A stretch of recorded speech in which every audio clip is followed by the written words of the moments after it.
Olá, pessoal! Estamos aqui em mais um episódio do GS1 Talks, dentro do Brasil em Código, que é um dos maiores eventos de inovação e tecnologia do Brasil. Quem está aqui do meu lado hoje é o Eduardo Terra, presidente da Sociedade Brasileira de Varejo e Consumo, membro de conselhos de administração e palestrante.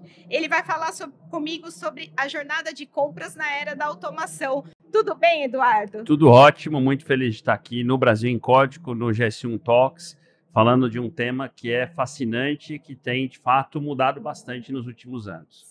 Exatamente. E Terra, então, para começar, eu queria saber como que a jornada de compras se transformou.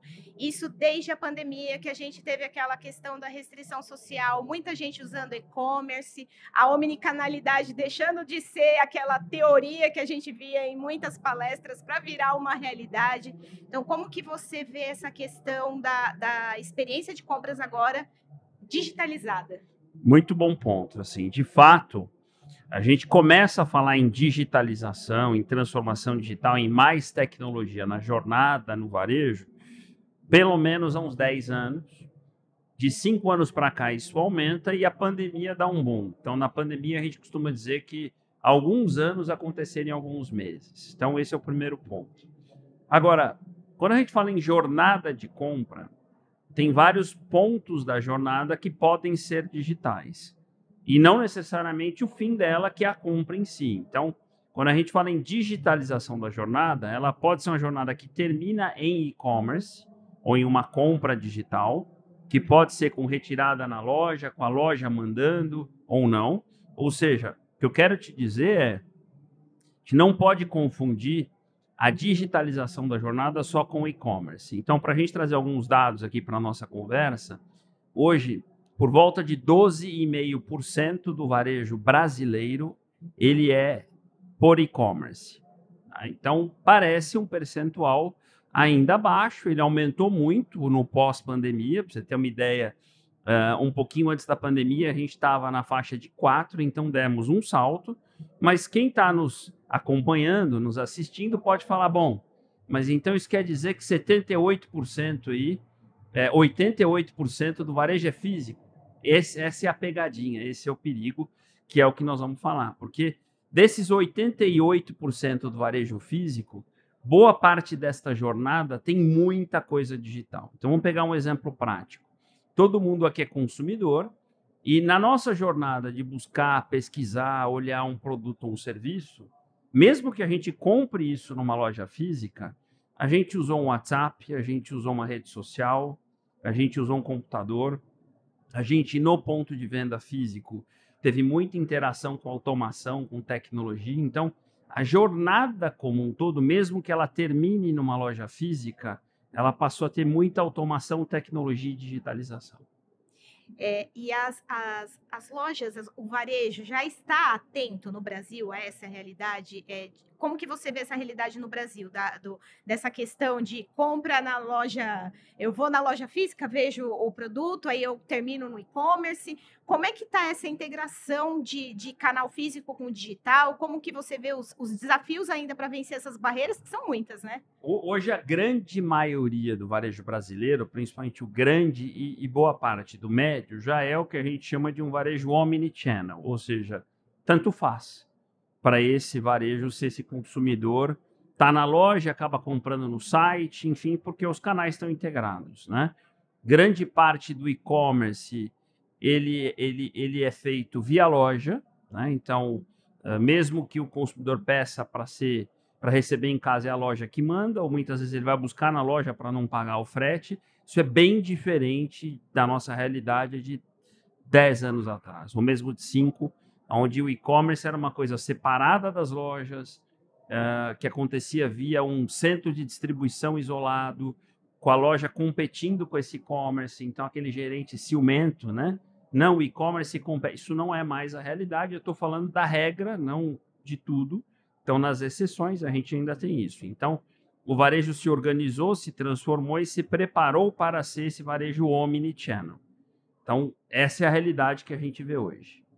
Tá certo. E eu queria saber como que mudou a questão como que a loja física em si ela se transformou com essa questão do digital? Eu queria entender, por exemplo, como que mudou as estratégias de uma loja para expor produtos ou para alcançar o mix ideal, a questão não só da gestão, né, de apresentar uma loja com uma experiência fantástica para o cliente, para uma experiência, uma boa experiência sem atrito, e como que o consumidor ele também está, ele espera isso de uma loja, né? Uma jornada que seja curta, que seja rápida, mas que traga uma experiência também, uma boa experiência sem atrito lá na hora da compra. Como que você vê Então, essa questão? ótimo ponto, né? Acho que talvez seja um dos temas que eu mais falo, mais tenho estudado. A reinvenção da loja física, ou essa nova loja física no mundo mais digital. A primeira boa notícia é: não existe evidência, nem aqui, nem na China, nem nos Estados Unidos, de uma perda de relevância da loja física, mas sim da transformação da loja física, como você colocou bem na pergunta. Então, que loja física é essa? Então, a gente pode listar alguns aspectos dessa reinvenção. Primeiro, de fato, essa loja física é uma loja, como eu mencionei na questão anterior, uma loja muito mais integrada com os canais digitais. É uma loja que coopera e não compete com o e-commerce. Então, ela cumpre um papel de ser hub do e-commerce, o cliente retira nela, o cliente vê nela um estoque mais próximo de casa. Então, essa é a primeira função da loja. Segunda, é uma loja mais digital, como você colocou. Então, não é mais aquela loja analógica. Então, muita tecnologia de exposição, tecnologia de automação. Parte dessa tecnologia é para trazer menos atrito. Então, o atrito é aquilo que expulsa o cliente para a loja, porque uma frase que eu gosto muito de usar é: com a chegada do e-commerce e da tecnologia, cada vez mais nós, clientes, não precisamos ir às lojas. Nós estamos indo às lojas porque a gente quer, não porque a gente precisa. Porque cada vez mais nós temos soluções que entregam coisas nas nossas casas. Mas a pandemia nos mostrou que somos seres sociais, que o varejo é parte da nossa atividade social, então nós gostamos de ir à loja. Desde que seja ir à loja uma atividade agradável, que tem experiência. Então, na loja eu experimento, eu conheço, eu aprendo, eu interajo. Mas eu não quero ir numa loja que é difícil de achar, de estacionar, que tem fila, que tem problema. Isso eu não quero. Então, a loja ela precisa, nessa reinvenção, se tornar uma loja fácil para o cliente, que tem experiência, que tem magia e que não tem atrito. Então, aí a tecnologia cumpre um papel que a gente está falando desde os self-checkouts, das balanças inteligentes, dos produtos inteligentes, o 2D, né? Que conversa com o cliente, trazendo informação, os códigos todos e todas as suas dimensões. Então, tem muita tecnologia na loja que vem a serviço de tudo isso. Tem mais um aspecto, que é a loja ser ativa. A pandemia mostrou isso. A loja não pode ser mais aquela loja que abre 8, 9, 10 da manhã esperando o cliente chegar. Hoje a loja, ela abriu 8, 9, 10 horas da manhã, já está lá com as tecnologias disponíveis, ativando ofertas, promoções para os clientes que estão em casa, na rua, no trabalho, com CRM, WhatsApp, rede social. Então, a loja passou a ir até o cliente, não o cliente só indo até a loja. E, Terra, nessa realidade, quais são os cuidados que se deve ter em relação, por exemplo, ao atendimento? Quando a gente fala em automação, a gente pensa muito claro que toda essa digitalização é extremamente favorável para o varejo, para uma compra sem atrito, mas qual que é a importância da humanização e da capacitação de um bom atendimento humano ainda dentro desse universo? Qual é esse contraponto aí? Perfeito. Então, quando a gente fala de digitalização, tecnologia, a gente está falando de E e não de O em relação às pessoas, mas naturalmente, boa parte das tecnologias, a inteligência artificial, a automação, elas podem sim substituir atividades mais operacionais. O varejo é uma atividade muito sensível a custo, não aceita desaforo na despesa. E muita gente tem olhado na tecnologia, na automação, na inteligência artificial, uma maneira de reduzir despesa. Então, sim, em uma parte da agenda tem uma substituição.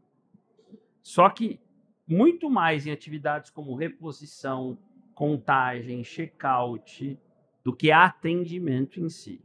A ideia que a gente tem visto é que isso permita que pessoas estejam mais disponíveis para essa atividade, que é a atividade mais relacional, mais ligada à experiência, mais ligada ao atendimento. Porque o cliente ainda pede um atendimento pessoal, né? A tese da tecnologia não é tirar pessoas da loja e da relação com os clientes, é tirar pessoas de atividades custosas operacionais e deixar mais gente liberada para interagir e se relacionar com o cliente. Tá certo. E eu queria que você agora, a gente está falando muito no evento aqui de Mega Trends, como que você vê o futuro do varejo nos próximos anos, especialmente falando de loja, não só de loja física, mas também de e-commerce. O que que você vê de mudanças que o consumidor deve sentir nos próximos anos, que possam trazer uma experiência mais valorosa na compra e que você acha que deve despontar aqui no Brasil nos próximos tempos? Primeiro, assim, muita transformação. Quem acha que sacudiu, mexeu, mudou e que foi a pandemia não entendeu megatrends. A gente vive num mundo de muita incerteza, muita volatilidade, muita transformação, e isso teve na pandemia um episódio atípico, mas teremos outros.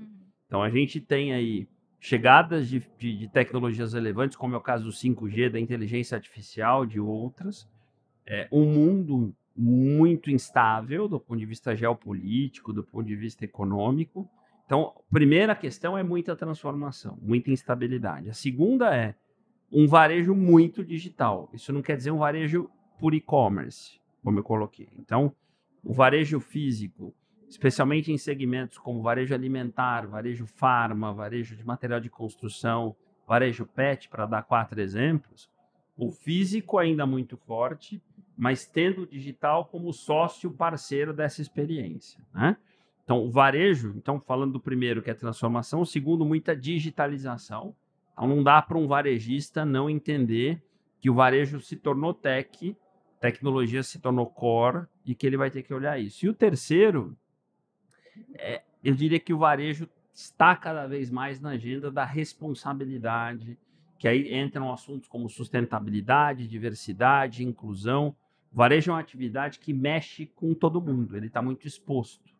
Ele tem muita gente trabalhando, ele tem uma cadeia de valor muito extensa, fornecedores, parceiros, e ele tem muitos clientes. Então, eu diria que é um dos setores mais expostos para o mundo, né? Sem dúvida. E a gente está vivendo num mundo cada vez mais que se discute esses temas. Então, acho que eu ficaria com esses 3 grandes temas, olhando para um futuro breve. E pensando nas tecnologias, pela sua experiência aí, pensando nas tecnologias que têm chegado ao varejo. Sim. Você acredita que essas tecnologias que se relacionam diretamente com o consumidor, elas já são altamente intuitivas, elas já estão prontas, ou elas ainda têm muitos entraves que precisam ser vencidos? Para o consumidor chegar no self-checkout e ele realmente sozinho conseguir fazer sua compra, ou ainda tem barreiras aí que precisam ser vencidas? Esse ponto é onde eu estou mais, nesse momento, trabalhando, né? Costumo dizer o seguinte: o varejo precisa entender alguns tempos para a tecnologia. Vou te dar o exemplo no metaverso, foi o tema de 2 anos atrás. Quer dizer, o metaverso chegou fora de hora. Ele vai chegar um dia, de uma certa forma, mas não adianta eu criar estratégias no metaverso, sendo que o consumidor não está pronto e as tecnologias de base não estão prontas. Quer dizer, não tinha conexão, não tinha capacidade de armazenar, não tinha capacidade de computacionar e não tinha consumidor. Não adianta. Hoje, o que eu tenho visto é que as tecnologias que o varejo tem adotado e tem olhado em inteligência artificial, por exemplo, estão mais alinhadas com esses elementos. Então, e-commerce, por que ele começa a andar? Porque você tem um consumidor mais pronto, com o smartphone na mão, conectado. 5G vai ser uma alavanca, que nós vamos esparramar a internet de alta velocidade estável pelo Brasil e pelo mundo. O Brasil está chegando a 15 mil antenas de 5G em mais de 300 cidades. Isso é base, é um terreno fértil. Então, se eu tenho um brasileiro conectado com um smartphone, nós já temos mais smartphone no Brasil que pessoas, né? Estamos chegando a 250 milhões de smartphones conectados. Então, isso é consumidor. Do outro cada vez mais é barato armazenar dados na nuvem. 10 anos atrás, um computador na NASA tinha uma capacidade computacional menor que um smartphone de hoje. Então, capacidade computacional, com a computação quântica chegando, maior. E dados, né? Dados circulando. Então, a base que dá sustentação para as tecnologias, permitindo, o consumidor permitindo, a agenda começa a andar. Então, por isso que, por exemplo, a gente vê a agenda da inteligência artificial saindo das palestras, dos eventos para a realidade com muito mais fluidez e velocidade do que a gente viu, por exemplo, no metaverso. E Terra, agora para finalizar, eu queria saber quais são as suas impressões aqui do Brasil em Código, qual que é a importância de um evento como esse, que discute inovação, tecnologia, que traz tanta gente de indústria, varejo, investidores, enfim. Como que você vê a importância de eventos, a relevância de eventos como esse e de participar de eventos como esse também? As melhores possíveis, eu acompanho há alguns anos, vejo a grande evolução, tanto em mais gente frequentando, vejo no aspecto qualitativo, um evento muito organizado, e eu acho que isso é importante, as pessoas entendem o evento. A segmentação ela é importante, porque o varejo se encontra, os marketplaces se encontram, a indústria se encontra, o pessoal mais tech se encontra. Existem temas mais gerais, existem temas mais específicos. Você tem uma combinação de conteúdo com soluções, e há uma preocupação, de fato, como a gente está discutindo aqui, de curadoria, da gente, de fato, olhar para os temas que importam. Perfeito, Terra. Muito obrigada pela sua participação. A gente viu aqui que a jornada de compras do consumidor com a transformação digital ela é totalmente diferente, mas sempre trazendo o consumidor no centro das decisões, pensando na realidade da sua loja. Aos poucos é possível, sim, fazer com que essa transformação digital seja uma realidade. Obrigada pela sua audiência e nos vemos no próximo episódio. Até mais!